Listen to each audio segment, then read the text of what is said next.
Arsenal's recent loss to Newcastle in the EFL Cup semi-final, well, it has some fans worried, and I am one of them. But if we take a step back from this recent loss, if we look at the big picture, are Arsenal fans right to really worry, or are we just panicking prematurely? Now, I admit it was a very tough loss to Newcastle. We had so many chances to win the game, let alone lose the game 2-0, so it was unquestionably a bad loss for us, especially at home. And I think rightfully so, some fans, including me, are questioning, is the season completely over? Like, you look at the Premier League, do we really have a chance of getting the Premier League back?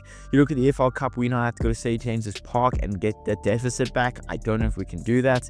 We then have the Champions League, and with this team, I don't know if we can even get close to winning it. The FA Cup, of course, was a crapshoot, it feels like, but with us having the first round be Manchester United, which I know they're a balanced team, but they can always put up a good fight. I mean, look at the Liverpool game. But let's break it down. Do Arsenal have anything to worry about? Can we make something happen in January? And if we can't win a trophy this season, should that mean the end of Arteta? Now, yes, our loss to Newcastle might sting. It stings me a lot, but let's not forget that this was our first defeat in 14 games. Before that, our last loss was against Inter in the Champions League on November 6th. So on paper, we've been on a solid run, avoiding defeats, staying undefeated, and putting in good performances. But I mean, football isn't just about stats. If you look at the way we played, from November 6th to now, we've had some really good performances. You think back to the West Ham game, but then we've had some really bad performances where we still eked out a result. So I wouldn't say we've been on an awesome run, but this is our first defeat in 14 games. But I will admit the fact that it was a semi-final, well, it makes it bad nonetheless. Now, despite this recent loss, I may sound a little bit too optimistic here, but I still think Arsenal are somewhat in contention for trophies. Look, the Champions League, anything can happen there. You never know. Maybe we click and we just get some good draws and we go win the Champions League. That's not going to happen, I doubt, but you never know with football. The Premier League, yes, it looks very unlikely, I will admit, especially after Liverpool finally slipped some points up to Manchester United. And what do? Well, we go draw with Brighton. That wasn't good enough. We could have easily capitalized there and closed the gap up a bit, but we didn't. And even still, you have to admit, 6 points behind Liverpool is really not that huge of a margin. Yes, Liverpool still do have a game in hand, but as we saw when they played against Manchester United, Liverpool isn't the Invincibles. They're not the perfect team. So anything can happen in this next 6 months. And as we saw last season, if we can just put a really good 6-month stretch together, so from January to the end of the season, anything can happen, and the amount of pressure we can be putting on a team is unfathomable. Now, Opta analysts, they have a supercomputer, and they say we only have a 10.8% chance of winning the Premier League. But I mean, football isn't played on computers. Football isn't played with stats. We've seen crazier things happen. I'm not saying Arsenal will win the Premier League. If I had to put money on it, I'm going for Liverpool to win the Premier League, but it's not completely over.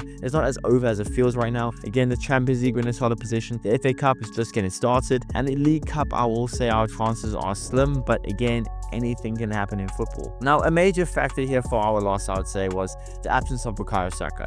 Losing our best player is always going to be a blow. I mean, we lost one of our best players in Odegaard, and we saw how bad we were for those next couple of weeks. But now, without Bukayo Saka for Lord knows how long, our depth is being tested. And the moment we find there's somewhat good replacements in Ethan Nwaneri, well, then Nwaneri goes down. And what about Raheem Sterling? I mean, I don't know why we signed him looking back at it, but he is down as well. Like, we haven't got anyone for right hand side, so Martinelli's having to fill that role. And I mean, we've still managed to keep pushing forward even with no Bukayo Saka. We probably should have scraped a win against Brighton even with no Nwaneri or Saka. We played really well with Nwaneri against Brentford, but I will admit this January we have to find ourselves a forward, preferably a forward that can play as a striker and a right winger just to add some depth.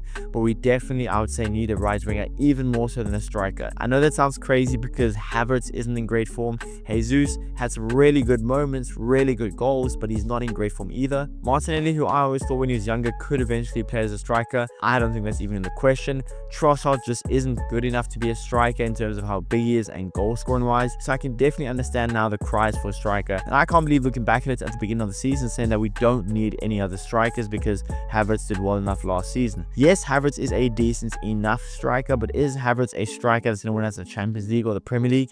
Absolutely not. But in January, we're not going to get that type of striker. It's just not happening. What we do need in January is a right winger, for sure. Whether he's going to be a starting right winger that can play on the left-hand side when Saka is fit, whatever the case is, we need ourselves a winger. Rafinha would have been awesome, but I don't think Barca's selling. Iñaki Williams is going to be awesome, but I don't think that's going to happen in January. We need to find ourselves a forward. We should have found him in the beginning of the season. We haven't. Now we are scrambling in January because we need ourselves a forward, because the season isn't fully over. If we can get ourselves an elite forward to come help the team out, I really can't see how you could say the season is over. Now, if you're going to be a little bit nerdy, I'm going to dive into it and be a little bit nerdier, but Arsenal have dominated in terms of chances created. In fact, they've only been beaten on XG in 5 of our last 30 games this season. Yet the issue lies, like we just said, in converting those chances. Against Newcastle, we had a staggering 3.09 expected XG, but we failed to score a single goal. Again, this brings us back to the forward conversation. If we had a really good forward that can at least convert level to his XG, which is what Havertz did last season, then we would have won 25 out of our 30 games. Now again,